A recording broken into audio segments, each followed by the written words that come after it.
जितिया के पावन बरमन भावन गजब कर विधान।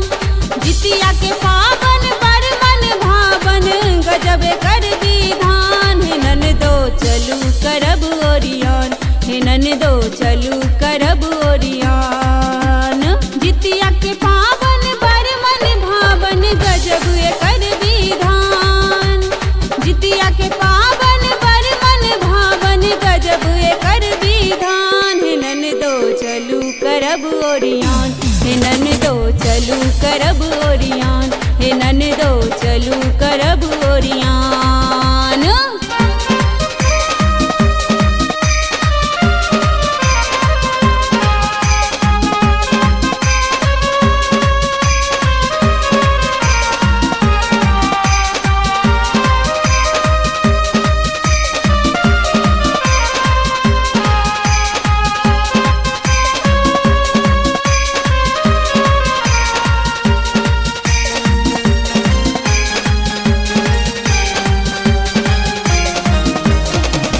गहमरी धान के चूड़ा कुटायब, सजबी दही पौरायब।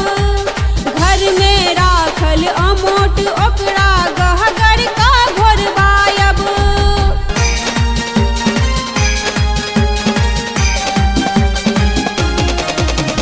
गहमरी धान के चूड़ा कुटायब, सजबी दही पौरायब।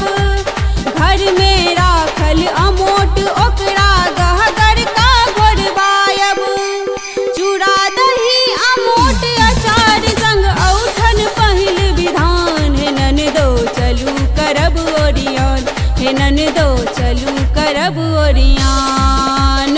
जितिया के पावन बरमन भावन गजब कर विधान। हे ननदो चलू करब ओरियान, हे ननदो चलू करब ओरियान।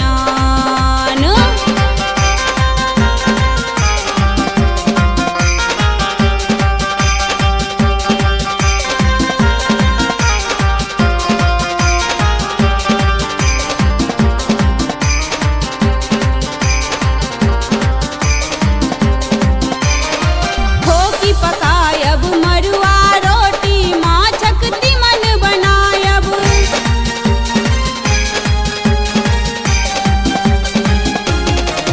ठोकी पकायब मरुआ रोटी, माछक तीमन बनायब।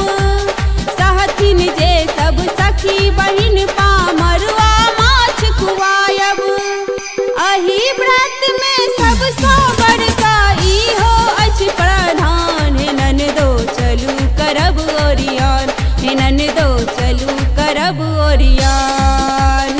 जितिया के पावन बरमन भावन गजब कर विधान। हे ननदो चलू करब ओरियान, हे ननदो चलू करब ओरियान।